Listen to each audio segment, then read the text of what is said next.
Bismillahirrahmanirrahim. Alhamdulillahi rabbil alamin. Wa bihi nasta'in.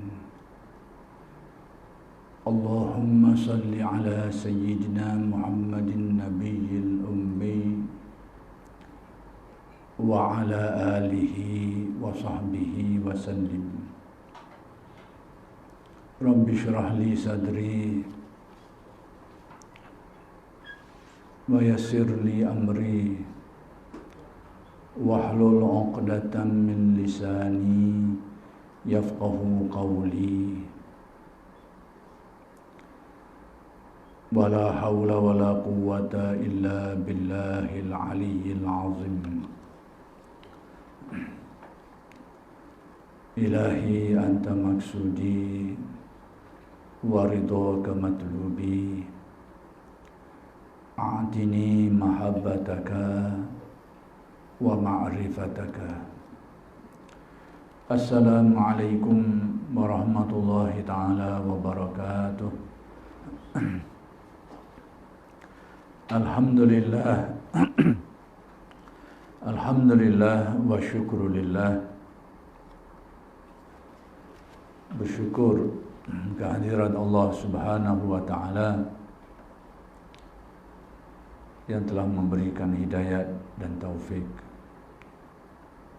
Mudah-mudahan kita semua sentiasa memperolehi kurniaan hidayat dan taufik daripada Allah Subhanahu wa ta'ala.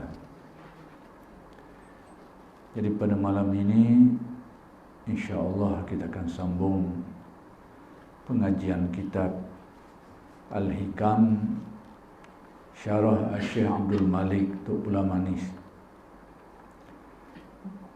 Kita sudah berada pada muka surat 101 dah.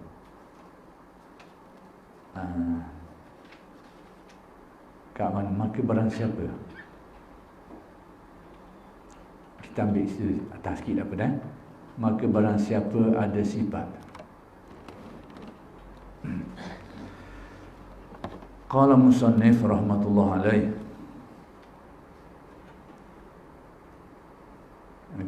Kita ambil atas sikit. Maka barang siapa ada sifat iftiqarnya, baik,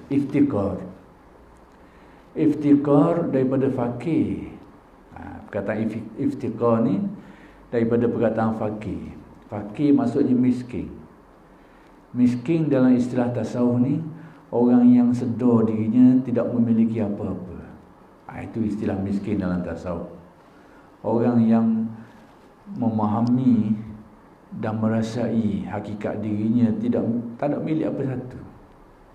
Itulah miskin dalam tasawuf. Dan ini adalah maqam yang mulia. Jadi iftiqar ni merasai hakikat kemiskinan diri itu dinamakan iftiqar. Baik. Barang siapa ada sifat iftiqarnya terlebih banyak, yakni sesiapa yang sifat iftiqarnya itu merasa dirinya serba kekurangan, tidak memiliki apa-apa, semakin menebal, semakin terasa sifat tu, sifat iftiqar ni. Rasa tak ada apa satu, tidak memiliki apa saja. Rasa tak ada memiliki apa-apa lagi dah. Semakin banyak atau semakin menebal sifat ini, perasaan ini, nescaya adalah terlihatnya daripada kaya dan mulia itu terlebih besar. Yang ni nescaya, natijahnya, hasil dia, pandangan orang terhadapnya, perlihatnya ni, yang ni orang tengok ke dia, orang pandang ke dia, pandangan orang terhadapnya. Daripada kaya dan mulia, yakni pandangan orang terhadap dirinya dengan pandangan kemuliaan, dengan pandangan kekayaan itu terlebih besar lagi. Maksudnya, semakin mendalam seseorang itu merasai hakikat iftiqar, kepakiran diri dia itu, maka dia pada pandangan orang semakin dilihat dengan penuh kemuliaan. Dengan kemuliaan dan sebagainya. Jadi Allah Ta'ala jadi gitu. Dia semakin terasa hakikat dirinya itu, iaitu sifat fakir dirinya, iftikar dirinya itu, yakni merasa diri sudah tidak memiliki apa-apa saja lagi. Semakin mendalam dia rasa, semakin kukuh dia rasa, semakin halus perasaan tu, maka dia pada pandangan orang semakin tinggi kemuliaannya. Gitu rahsia tasawuf. Jadi kita boleh fahamlah daripada kaedah ni, ahli-ahli makrifat ni yang mereka ni dipandang mulia oleh manusia, para awliya, para salihin, yang orang ramai kita semua ni pandang mereka ni dengan pandangan kemuliaan. Mereka sendiri pada pandangan mereka merasa tak ada apa-apa. Itu sifat dia. Mereka sendiri merasa tak ada apa-apa, tapi pada pandangan orang kita melihatnya dengan penuh kemuliaan, dengan penuh ketinggian, penuh dengan kewalian dan macam-macam. Tapi dia sendiri sedar hakikat diri, dia tidak menyedari hakikat diri sebenarnya itu tidak memiliki apa-apa. Jadi petuanya gitu. Semakin mendalam dia rasa, semakin halus rasa kefakiran dirinya, maka semakin mulialah pada pandangan orangnya. Allah Ta'ala perlihatkan begitu. Ini sifat kaedah ilmu tasawuf. Berarti semakin mendalam kearifan seseorang tu, semakin tinggi martabat kewalian seseorang tu, pada sebenarnya dalam perasaan hati, dalam perasaan dirinya sendiri rasa tak ada apa satu. Dalam pandangan diri sendiri. Tapi kalau ada, berarti kalau berlaku sebaliknya tu, sifat tak kena lah tu. Sifat tak berkena. Maksudnya dengan riak dan wataknya tu memperlihatkan kelebihan dirinya tu, tanda lah tu. Tanda dia terbalik. Dia merasa kelebihan dirinya, dan itu dapat dilihat mesti riak lagak dia, percakapan dia yang standard lah. Hak gurau tu cerita lain, hak gurau tu biasa je. Ini memang kenyataan dia.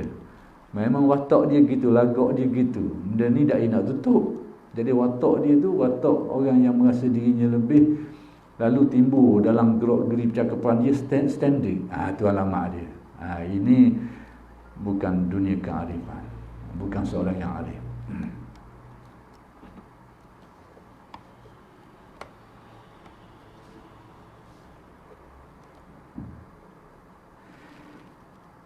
Dan kemuliaan orang yang murid itu, orang yang murid ini, perkataan murid ini dah jadi bahasa Malaysia dah hari ni, murid lah.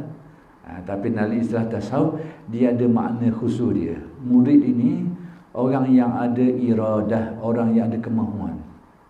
Orang yang ada kemahuan nak baiki diri dia. Orang yang ada kemahuan nak betul diri dia. Orang yang ada kemahuan nak dekat, nak bersihkan dirinya. Orang yang ada kemahuan nak dekat dengan dirinya dengan Allah. Itu murid.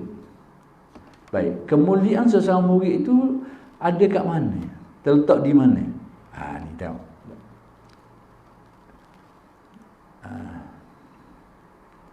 Dan kemuliaan orang yang murid itu dengan sekadar meninggalkan hawanya. Ukuran kemuliaan itu tengok sekadar mana dia meninggalkan kemahuan nak dirinya yang buruk-buruk. Itu satu peringkat je.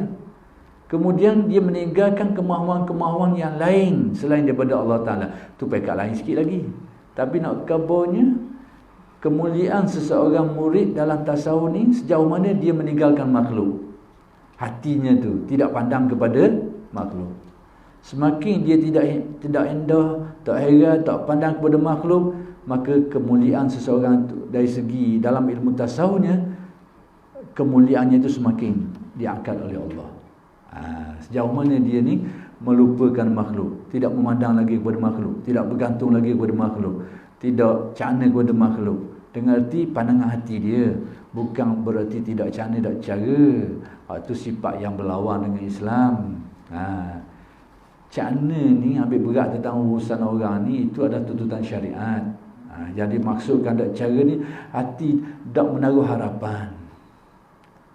Hati tidak melihat makhluk dengan pandangan-pandangan ketinggian, tak pandang, kerana merasa kemuliaan Allah.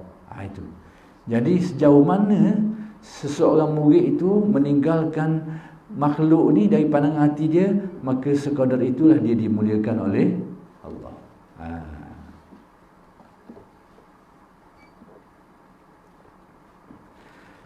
Maka barang siapa menuntut sekalian kemuliaan, sesiapa yang ingin mencapai kemuliaan yang sebenar-benarnya. Sekalian kemuliaan ni, yakni kemuliaan yang asli lah, kemuliaan yang sebenar-benarnya. Sesiapa yang nak kemuliaan yang sebenar-benarnya ni, maka hendaklah ia meninggalkan sekalian sesuatu. Hendaklah dia tinggalkan sekalian sesuatu. Apa benda sekalian sesuatu? Segala makhluk. Hendaklah dia tinggalkan. Yakni dia lupakan dari pandangan hati dia. Bukan dia lupakan makhluk dalam urusan hidupnya. Tidak. Urusan hidup itu tak nak lari. Tanggungjawab ada. Tanggungjawab terhadap itu, terhadap ini. Sebagai tanggungjawab terhadap keluarga, tanggungjawab terhadap masyarakat, itu tak nak lari. Jadi yang dikatakan meninggalkan itu, membuang semua itu dari tilikan dan pandangan mata hati. Sehingga hati tidak melihat semua itu dengan pandangan-pandangan tarikan, dengan pandangan-pandangan sanjungan kebesaran, tak ada, tidak pandang. Sehingga hati tidak melihat kepada makhluk itu dengan pandangan-pandangan harapan yang tinggi, meletak harapan, pergantungan, tak ada, dia buang itu. Lalu meletakkan semua itu kepada Allah. Jadi sesiapa yang inginkan kemuliaan, kata Syekh ni, maka naklah dia tinggalkan sesuatu yang lain daripada Allah. Dengan arti, naklah dia cuba untuk membuang makhluk dari tilikan mata hati dia, sehingga mata hatinya itu hanya berpaut kepada Allah, bergantung kepada Allah, yakin kepada Allah. Gitu maksudnya meninggalkan. Bukan tinggalkan segala sesuatu dah nak tahu mana. Kalau kita nak tinggal, nak buang dengan arti nak buang benda, nak tahu mana. Jadi kita ni hidup dalam kehidupan duniawi, maka tak boleh nak lari daripada hal-hal keduniaan. Tak boleh nak lari. Pergi ke mana-mana pun tetap dunia. Gilah hutang cerong mana pun, gilah pondok mana pun, gilah dunia mana pun, tetap dinamakan dunia. Dunia belaka. Buanglah ke mana-mana pun, tak boleh nak pisah. Lagi hidup ni tak boleh nak pisah. Kita buang sebahagian, ada sebahagian lain. Lagi hidup, gitulah. Jadi yang dimaksudkan dengan membuang segala sesuatu itu bukan berarti buang bendanya, tapi buang semua itu daripada tilikan, pergantungan dan pautan mata hati. Sehingga hati kita apa-apa hal pun semuanya berpaut kepada Allah, melihat kepada kebenaran Allah. Itu pelajaran tasawuf. Ada juga dulu kita tengok sekumpulan orang yang cuba nak menghayati tasawuf dengan cara dia buang habis kakak-kakak ada. Dia buang habis dengan kata-katanya, habis yang buang. Tapi tak tahan lama, kediam sekali cari semula. Cari semula kediam. Masa tengah-tengah semangat tu dia buang habis yang mana ada rumah dia tu. Tu atas nama dunia. Tapi manusia tahan berapa lama. Tengok-tengok ada semula. Kena molek banyak lagi. Sebab itu bukan pelajaran tasawuf. Tasawuf ni ada maksud yang tersendiri.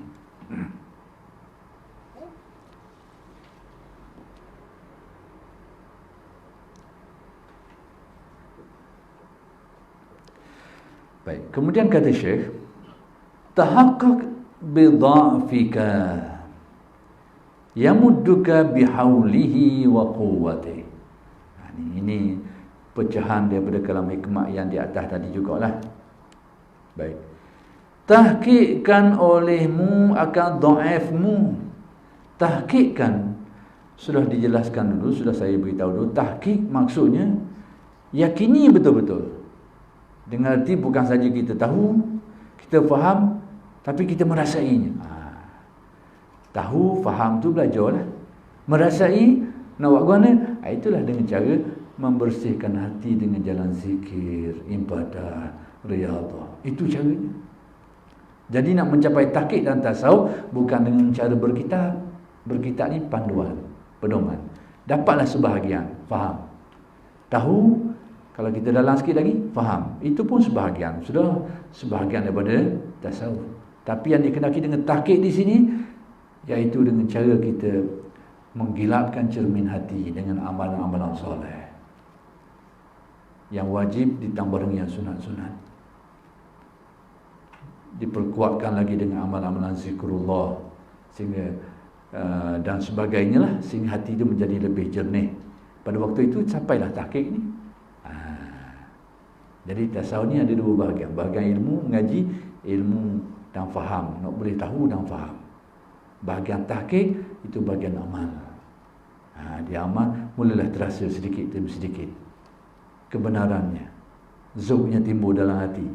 Jadi kata, tahqiqkan, yakini, rasakan olehmu akan dhaifmu, sifat dhaifmu itu. Kita sifat dhaif kita, dhaif maksudnya lemah. Lemah, kita ni lemah. Tapi oleh kerana sentiasa diberi kesinambungan ataupun diberi kelangsungan oleh Allah, tak rasalah lemah tu kurang. Kita rasa sihat sebab cukup makan, cukup alat.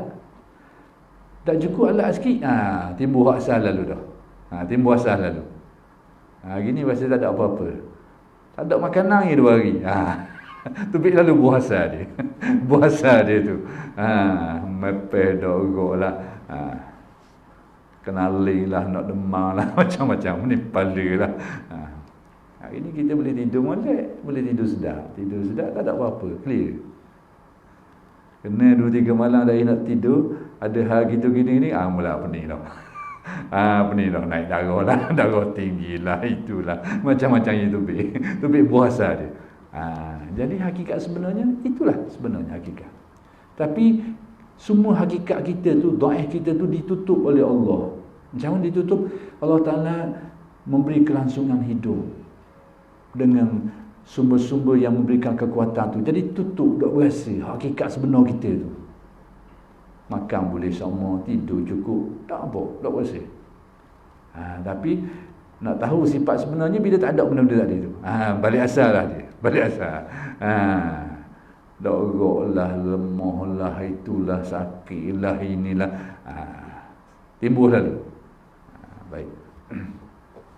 Jadi tahqiqkan olehmu akan dhaifmu, kata Syekh. Yakni pastikan. Yakni kau rasakan benar-benar. Yakinkan ni akan dhaifmu. Nescaya ditolong engkau dengan upayanya dan kuatnya. Yakni nescaya engkau akan ditolong oleh Allah dengan kekuasaan dan kekuatannya. Sipir tasawuf begini. Bila kita semakin tahqiq merasai kelemahan diri kita, maka dikala itulah Allah Ta'ala akan memperkukuhkan kita, memberi kekuatan kepada kita. Itu cara tasawuf. Allah Ta'ala tolong orang manusia manhaj dalam ilmu tasawuf. Jadi Allah Ta'ala akan tolong seseorang dalam kaedah tasawuf cara ni. Kaedah inilah yang boleh kita jadikan sebagai sipir untuk menafsirkan kejadian-kejadian aneh yang berlaku kepada orang soleh. Inilah sipir dia. Inilah kaedahnya. Kaedah kita boleh faham. Dulu kita pernah cerita banyak perkara. Contoh, ulang balik. Nak supaya nak faham kaedah ni macam mana nak pasang atas kejadian yang berlaku. Dulu masa ni agak lama kisah. Masa berlaku perang Afghanistan. Kisah lama. Jadi ada sebahagian penulis-penulis Inggeris ni yang menyusup masuk kerana nak tahu apa benda rahsia pokok Afghanistan ni. Kerana mereka berperang dengan senjata konvensional, senjata lama. Nak molek senjata buat sendiri. Senjata buat sendiri, modify itu, modify ini, adalah rapah-rapah tu adalah sikit gini-gini, tapi tak pandang dengan lawang. Lawangnya tu Rusia tu antara yang terkuat di dunia masa tu. Nak lawang tak padang. Lepas tu askar-askar Afghanistan tu pakaian serebeh dengan tahu pakaian sepiah macam ke roti payang tu topi dia tu. Ingat tengok roti macam roti payang tu. Tu pattern tu. Piah lembek dia tu. Piah pasal gitu dengan pakaian tak ada pakaian seragam kemah-kemah tak ada macam askar-askar sungguh tu. Nampak kemah dengan semaknya itu tak ada. Tapi dok kalau-kalau dalam tempoh yang panjang. Bukan saja dok kalau-kalau, usia boleh balik. Akhir-kali balik saja usia. Jadi orang nak tahu adalah penyiasat-penyiasat ni, penulis-penulis Inggeris ni dia masuk dan dia lalu dia menceritakan, dia buat dia cerita pengalaman dia tu. Maka antara ceritanya dia kata pernah sekali ada sekumpulan mujahidin ni dia terkepung di sebuah kawasan berbukit bukau lah, macam kawasan bukit sikit lah. Dia terkepung. Jadi bila terkepung ni, maka tentu usia ni banyak terkepung dia ni. Akhir sekali tak ada peluru habis. Sebab dia jumlah kecil je, bukan jumlah besar. Askar pun dah ramai, senjata pun dah banyak. Jadi bila terkepung, tak nak pergi ambil bekalan nak pergi situ, tak ada, kena kepung. Jadi tak ada peluru habis, tak ada bahan peluru dah tak ada, habis dah. Pun dia buat. Jadi mereka ni terkenal di malam hari mereka banyak ibadah, banyak bersolat, banyak baca Quran, banyak berzikir. Tapi malam tak ada peluru tu mereka gandakan. Malam tak ada benda dah ni, mereka gandakan dah. Tak apa benda, duduk saja tak ada esok mati kau. Ibaratnya gitulah. Di sebelah dia tunggu mati je lah. Tunggu mati je. Dah kena kepung tu. Ni bukan gurau, bukan berlakon. Nyata tunggu masa je. Jadi bila berlaku gitu, dia menggandakan, awalkan dia bangun, dia bersolat, berzikir. Pelapor-pelapor Inggeris ni, dia kata kelompok-kelompok mujahidin malam-malam di waktu malam ni bunyi berong macam geleboh, bunyi. Macam geleboh bunyi. Iaitu mereka membaca Al-Quran, berzikir dan macam-macam lah, mereka bersolat. Jadi bunyi jauh-jauh tu bunyi berong, bolong macam leboh bunyi. Ramai jumlah mereka tu lah. Tapi bila malam ni mereka tahu tak ada apa dah, peluru tak ada dah ni. Akhir sekali mereka tak ada buat apa, mereka terus menghadap hati kepada Allah je lah. Ni sipir dia ni, tak ada benda dah. Kalau ada peluru boleh tahan sikit lagi. Ni peluru pun tak ada.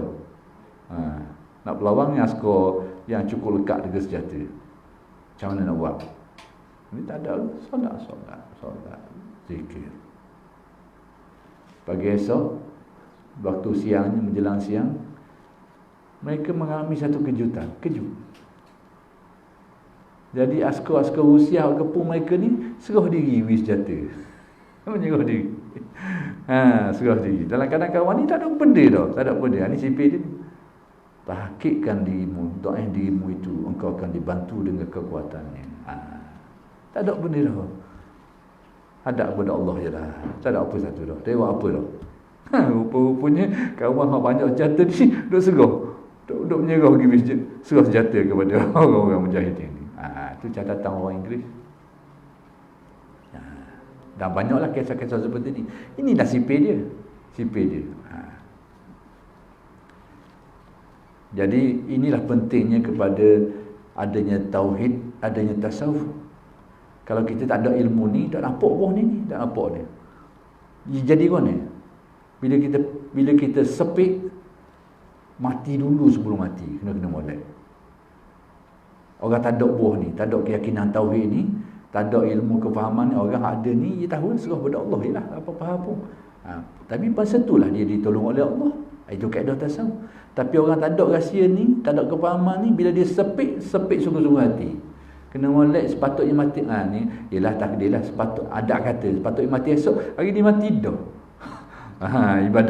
Ibarat asbab-asbabnya takdir tu. Nak beritahu ni sebab pada tekanan tu sepatutnya tak mati lagi. Mati dulu. Kerana takut dan sebagainya. Bila tak ada buah-buah ni, dia mengaji buah ni, dia ada pedoman.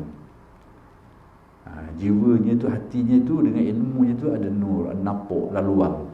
Tengah sepi, tengah kat mana tempat kita nak berpaut. Tak ada ilmu ni, tak ada. Tak ngaji ilmu ni, tak nampak buah ni. Percayalah, tak nampak buah ni.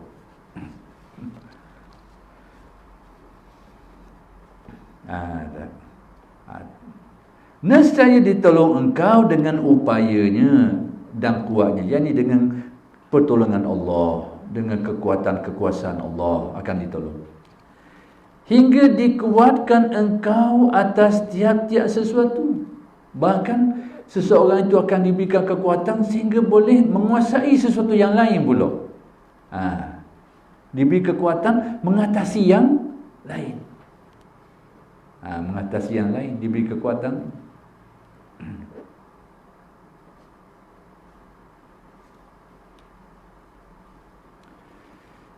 Kalau kita perhati, banyak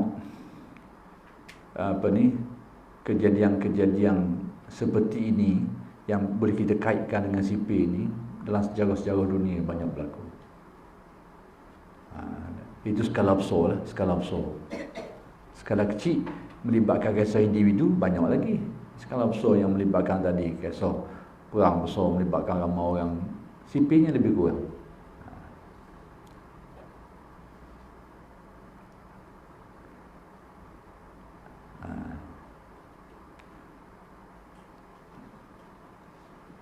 Baik.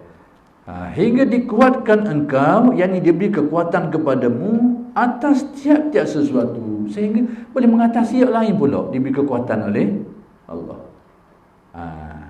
Diberi kekuatan.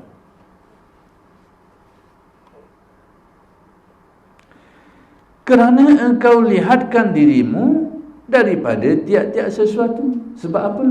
Kerana engkau telah memalingkan pandanganmu itu daripada melihat kepada sesuatu yang lain, daripada tak tengok lagi dah, semata-mata melihat kepada kekuasaan Allah. Dikala itu Allah Ta'ala beri kekuatan kepadamu. Itu maksudnya. Sebab pada waktu itu orang ni tak tengok lagi dah kepada kekuatan makhluk, hanya melihat, hanya meyakini kepada kekuasaan Allah. Dan Allah Ta'ala akan beri, menzahirkan pertolongannya, kekuasaannya kepada orang tadi itu, yang seperti itu. Sebab tu kita cara nak lawan setan jin bukan dengan cara David ada. Mana satu setan ni aku nak lawan, tunjuk kau sekali, kau tengok warna. Itu cara salah. Itu cara salah. Nak tengok sekali satu setan ni warna something ni aku nak lawan. Itu cara salah. Bukan caranya, cara nak berlawan dengan hatu setan ni. Cara nak berlawan dengan hatu setan ni, cara dia fasta'iz billah. Cara yang sama lah. Balik pandangan hatimu kepada Allah. Rasa dirimu tak ada daya upaya, mohonlah pertolongan Allah. Sebab tu sesiapa yang teruji dengan biasa kena tindih oleh jin setan ni, malam-malam pakai petua ni. Pakai petua ni.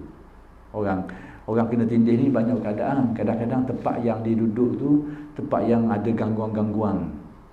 Kadang-kadang dia diganggu, antaranya cara dia tindih. Dia jadi macam separuh sedar tu, separuh sedar. Nak kata tak sedar, rasa macam sedar. Nak kata tidur tak, bagi arik-arik keadaan-keadaan tu. Itu real dan sebenar. Kadang-kadang orang duduk sebelah dia nampak pula cawah kali. Ya, dah dia nak bangun. Dah dia antara sedar dengan tidur. Sebenarnya dia duduk separuh-separuh tu.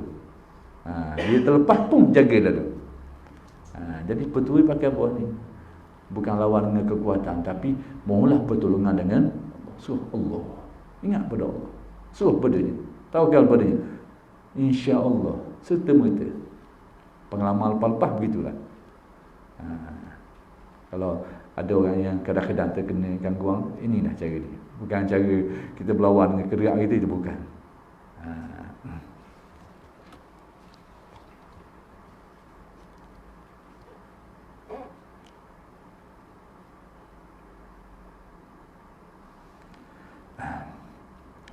Dan demikianlah apabila telah tahqiq engkau dalam fakirmu, demikian juga Apabila engkau telah betul-betul mencapai hakikat fakir diri, maksudnya kita tahu, kemudian kita faham dan kita merasai kefakiran diri kita ni. Hakikat diri kita tak ada memiliki apa-apa, tak ada benda, tak ada daya upaya dah. Tahqiq sungguh dah.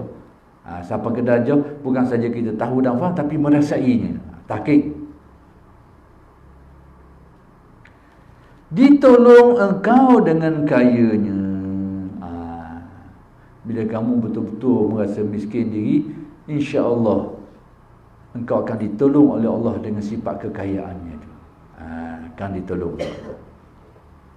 Jadi kesimpulan mudahnya, apabila seseorang itu, inilah sebahagian daripada makna man arafa nafsahu faqad arafa rabbahu. Sebahagian dari makna. Sesiapa yang kenal hakikat dirinya, dia akan kenal sebahagian daripada kenyataan Tuhannya. Sejauh mana dia kenal dirinya, maka sejauh itulah, sedalam itulah dia mengenal. Sebab kedalaman mengenal Allah Ta'ala ni tidak ada batasan. Kedalaman dia tu tak ada. Maka semakin seorang mengenal hakikat dirinya, semakin mendalamlah kenal dia terhadap Allah Subhanahu Wa Ta'ala.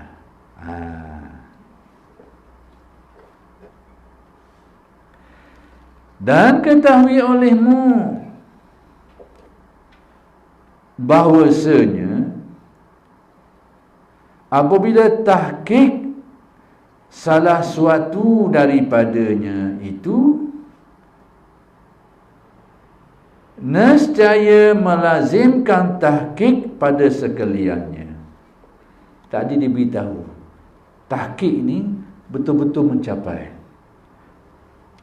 Lalu dihuraikan tahqiq dengan iftikar, merasa fakir diri, tahqiq dengan rasa kehinaan diri, bizullika, rasa kehinaan diri, tahqiq dengan kelemahan, dhaif diri. Banyak jenis macam-macam tahqiq. Kelemahan diri manusia, dhaif, hina, fakir, cabang macam-macam. Tapi semuanya itu dirasai, tahqiq. Baik, bila kita mentahqiq salah satu di antara cabang-cabang tadi itu, salah satunya, kita sebenarnya mencapai kesemuanya. Bila kita tahqiq sifat fakir kita, sekiranya kita tahqiq sifat fakir kita ni, dalam masa yang sama kita mencapai tahqiq dalam dhaif kita, kita mencapai tahqiq dalam kehinaan diri kita. Dia gitu. Bila dia nyelang, dia capai belaka. Sekalipun dia beri banyak cabang tadi tu, tahqiq dengan sifat dhaif diri, tahqiq dengan sifat fakir diri, tahqiq dengan sifat hina diri, zul, kehinaan diri, dan macam-macam lagi, banyak cabang. Tapi rupa-rupanya dia nyelang sekali harum je. Bila kita tahqiq salah satu ni, hak lain tu dengan sendirinya akan tercapai. Gitu kaedahnya. Bila sampai tahqiq je salah satunya, hak lain tu capai dengan sendirinya. Salahnya bila nyelangnya, kerja belaka dah tu. Itu masuk kata Syekh.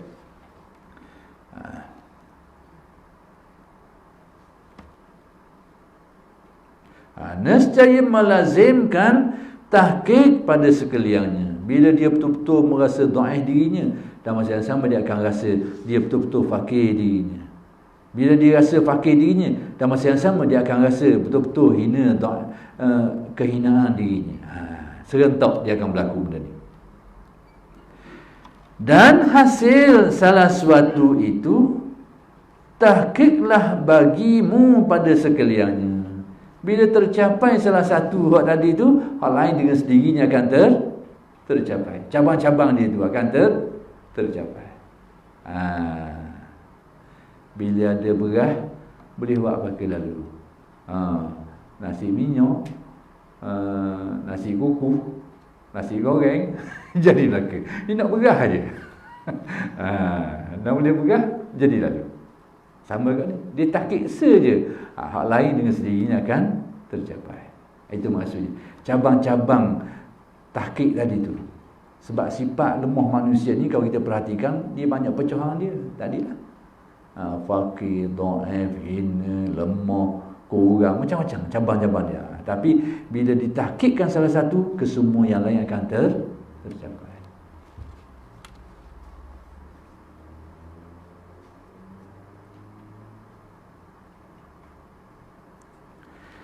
Dan kata Syekh Zakaria radhiyallahu anhu,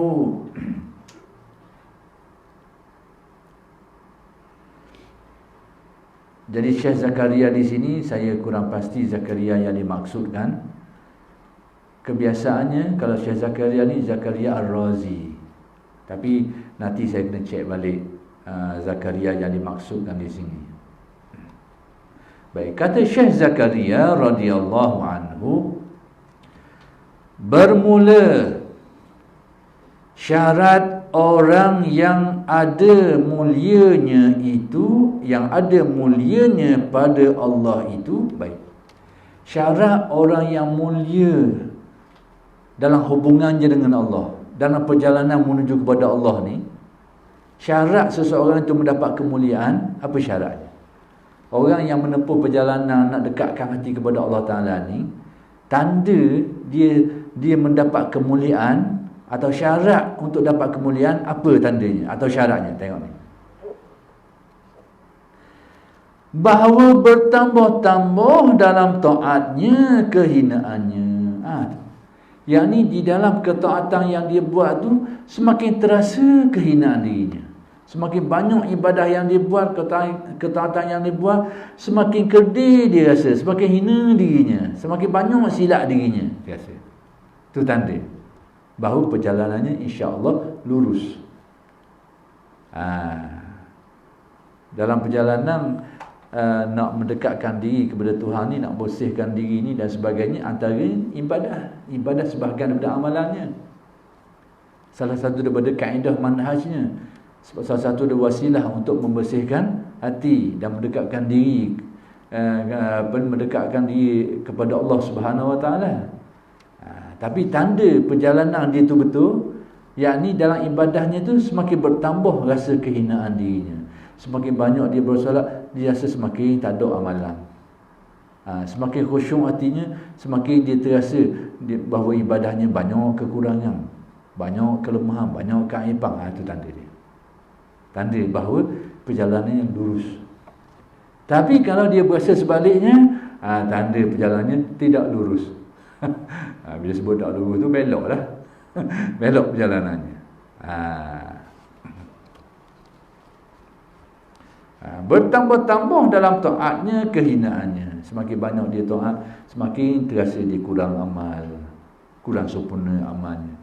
Itu tanda bahawa perjalanan ibadahnya itu lurus, betul.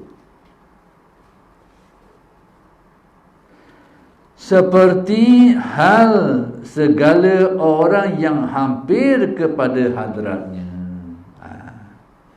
Yani itulah keadaan orang yang semakin dekat dengan Allah. Baik, cuba kita tengok. Katu. Kan dia cari pucuk api. Baik. Kau dia dekat dengan api, kau kerah dia ke kau hacur dia? Kau hacur.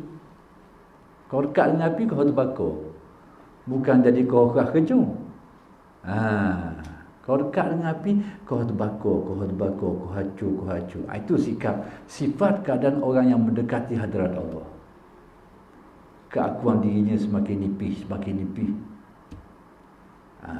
Sifat keakuan dirinya, bila semakin dia mendekat, hatinya semakin bermarifat terhadap Allah, sifat-sifat keakuan dirinya semakin nipis. Dah perasaan dirinya semakin hilang, semakin kurang keakuan dirinya, sifat-sifat kesombongannya dah macam kan terbuang sikit. Itu alamat dia.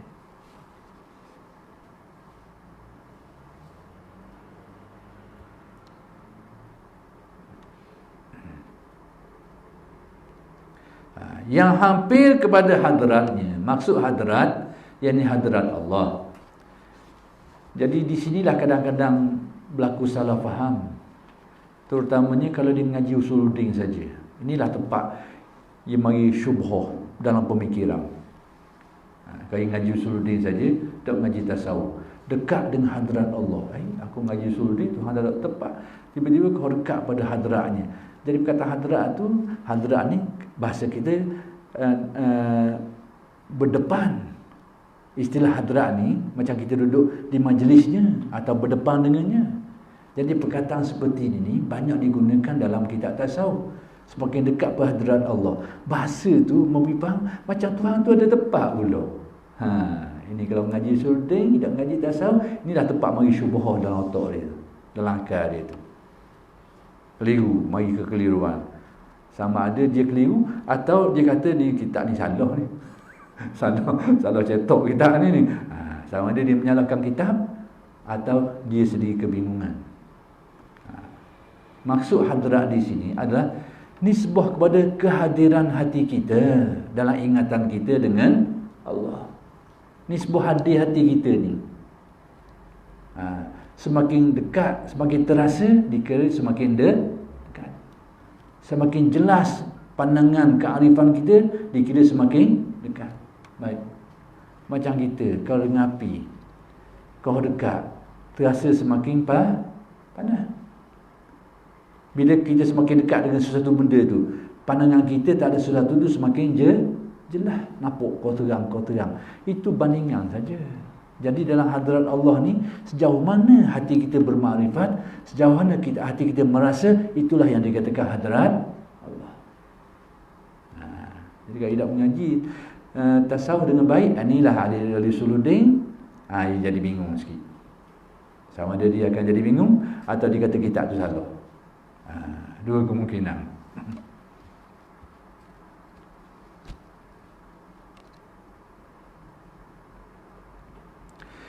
Dan bertambah-tambah dalam taatnya, takaburnya. Baik. Adapun orang yang dalam ketaatannya semakin taat, semakin tambah takaburnya. Ni penyakit lain pula. Maksudnya semakin dia banyak ketaatan, semakin dia banyak amalan, tapi kesombongan dirinya tu, keakuan dirinya kau timbul. Kau jadi. Dulu tawaduk kau sikit, hari ni kau sedap cakap hari ni. Jadi semakin menunjuk, maksud sedap cakap tu, dia semakin membangkitkan dirinya, menunjukkan dirinya. Jadi semakin bertambah ibadah, tiba-tiba semakin timbul takabur, kesombongan dirinya. Yang ini ni alamat apa ni? Tengok. Seperti hal orang yang jauh daripada hadratnya. Inilah keadaannya, perumpamaan bagi orang yang semakin jauh daripada hadrat Allah. Bila semakin jauh daripada api, kau sejuk. Pasal kau sejuk, bukan kau panas, tapi kau sejuk. Kau kelabu. Pandang gampang kau kelabu. Tak apa nak nampak tak jelas, makrifat tak jelas. Lepas tu rasa pun kau sejuk. Bandingan tamsilan mudah. Jadi bila semakin bertambah taat dan ibadah, tapi dalam masa yang sama semakin bertambah takabur dirinya, alamat dia bukan semakin mendekati tapi semakin menjauhi. Faham? Sipir ni mudah. Kalau mengaji, tapi tak mengaji tak apa kau. Tak mengaji tak apa kau. Tapi kalau orang yang mengaji molek kitab tasawuf, inilah dia boleh kenal orang. Ilmu inilah yang akan menyebabkan dia boleh kenal orang. Orang ni lurus dok jalanan dia. Orang ni nak nipu ni. Orang ni bohong ni. Ni nampak. Kau ngaji betul-betul buah ni, dia akan nampak pedomang ni. Kita ngaji ilmu ni bukan nak ukur orang, nak pakai diri sendiri. Tapi dalam masa yang sama, tak apalah kena tipu dia orang. Tak apa kena tipu dia orang. Ni kena tipu atas darat kering dia orang. Tak darat kering, kena tipu dia orang. Kita belajar ilmu ni pertama sekali untuk ukur diri kita. Tapi dalam masa yang sama, nak pakai juga supaya jangan diperbodoh oleh orang, jangan ditipu oleh orang. Hari ni, zaman dunia hari ni, azam, kita berhenti sekejap deh. Sekejap.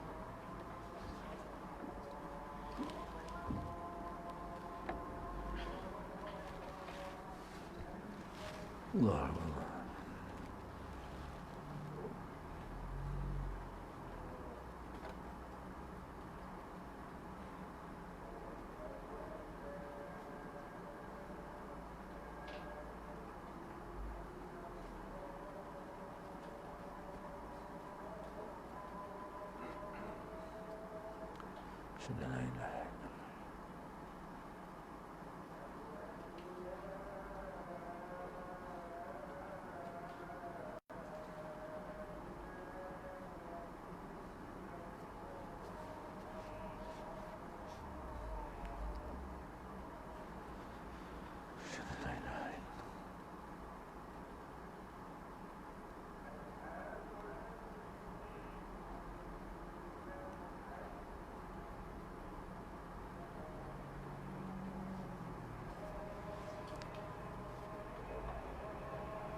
dan Muhammad Rasulullah.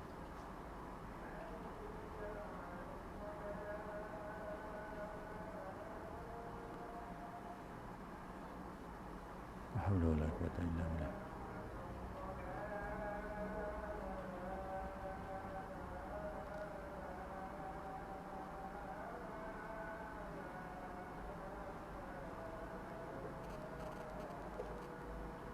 La haula wala quwwata.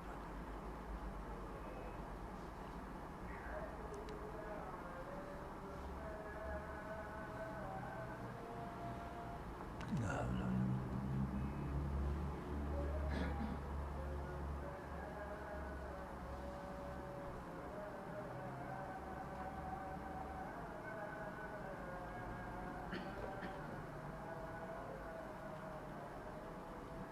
La haula wala.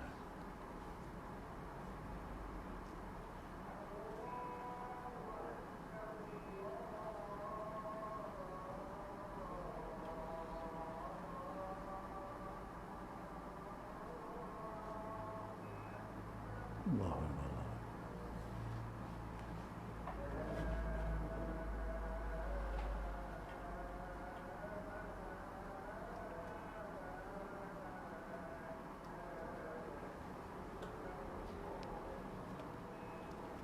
La ilaha illallah Muhammadur Rasulullah. Muhammadan Rasulullah.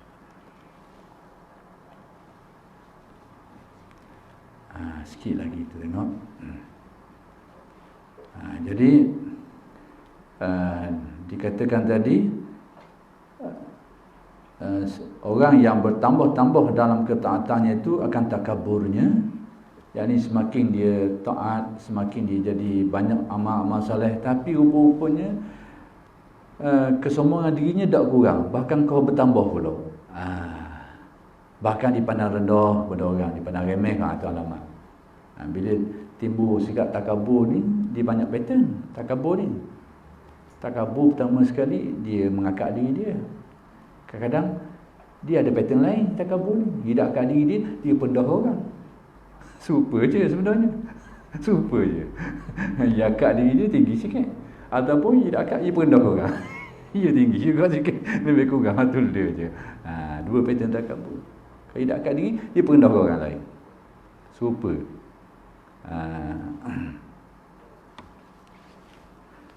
Perendah dengan erti dipandang remeh ke orang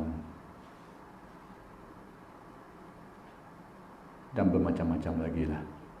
Pandang lekeh, pandang rendah ke orang. Adapun menyatakan kesalahan seseorang yang memang kesalahan itu ada padanya, itu memang itu dituntut oleh syarak, bukan perendah ke orang. Orang tak semayang itu bukan berarti kita perendah ke orang. Memang kenyataan dia tak semayang, kita betulkan jangan. Kita tak kata ni sebagai hina dina, tidak. Mudah semayang salah, dosa. Itu je lah. Jadi menyatakan kesalahan itu aspek syariat, tak ada masalah.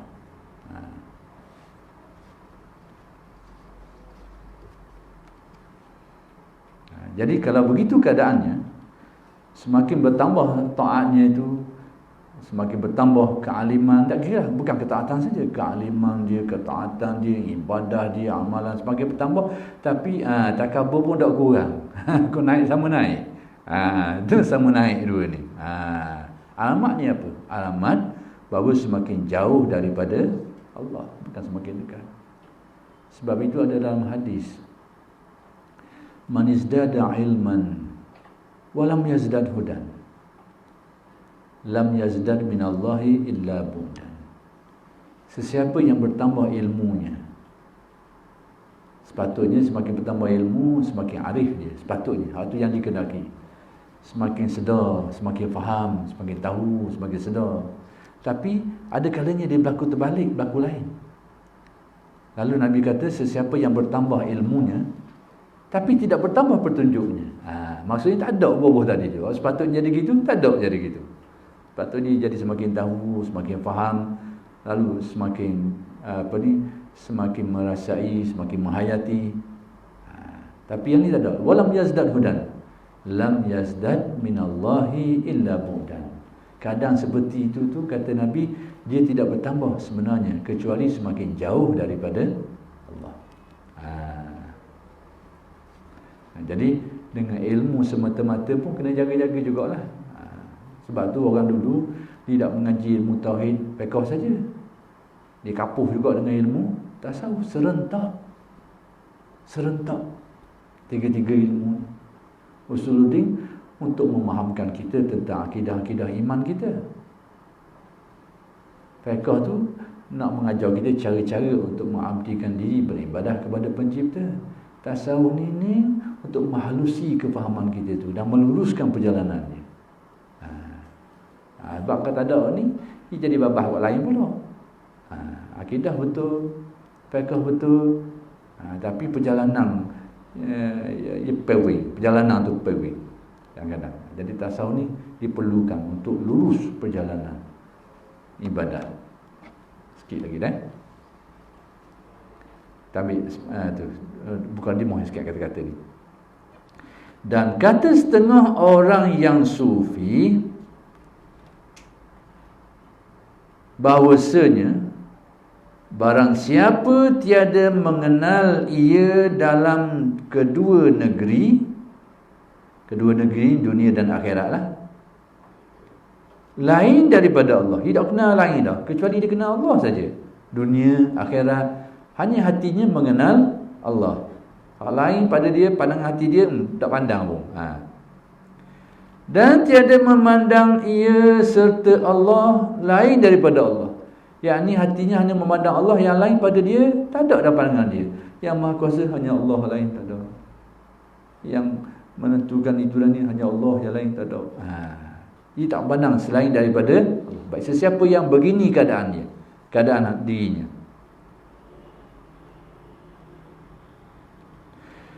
nescaya dihinakan baginya tiap-tiap sesuatu, yang ditundukkan segala makhluk kepadanya. Orang yang begini keadaannya, Allah Ta'ala akan tundukkan makhluk ke dia. Jadi makhluk itu akhir sekali dikuasai olehnya dan tunduk kepadanya. Di sinilah kita boleh faham sebahagian daripada ehwal orang soleh dulu yang diberikan kekeramatan oleh Allah, sehingga manusia pun tunduk. Kemudian bahkan binatang pun kadang-kadang dengar perintah dia tu. Setengah mereka tu diberikan Allah kelebihan dapat memerintah binatang-binatang buah dan macam-macam. Mana sipirnya? Ini sipir dia.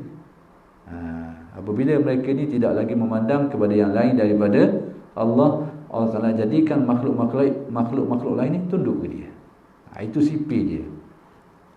Jadi kesimpulan mudahnya, dia kait dengan atas tadi tu, apabila seseorang tu dapat mentawajuhkan hatinya bulat kepada Allah, maka sekadar itulah dia akan diberi kemuliaan oleh Allah. Semua benda-benda macam ni menghadapkan hati kepada Allah, melupakan yang lain. Dalam istilah tasawuf, satu perkataan je dipakai, tawajuh. Istilah menghadapkan hati, ingatan, perasaan, keyakinan hanya kepada Allah. Jadi semua itu dalam istilah ahli tasawuf dipanggil tawajuh. Bahasa kita hari ni fokus, bahasa moden hari ni. Tumpu perhatian, ingatan, seluruh ingatan, perasaan kita ditupukan kepada Allah. Itulah rahsia tasawuf, itulah kunci kepada tasawuf. Tapi tanda bahawa kita ni betul melalui jalan ni ya di kabul tadi lah, tu tanda dia. Tapi kalau tanda ni tak ada, berarti mungkin dia tawajuh ke lain lah tu. Tawajuh ke lain. Kalau dia tawajuh betul, dia akan nampak tanda ni yang disebut tadi itu. Jadi baik sikit lagi dah. Dan tiada dihinakan oleh sesuatu. Jadi makhluk lain akan tunduk kepada dia dan tidak ada yang akan menundukkan dirinya. Maksudnya dia tidak boleh ditundukkan oleh sesiapa. Bahkan yang lain akan tunduk kepadanya. Dan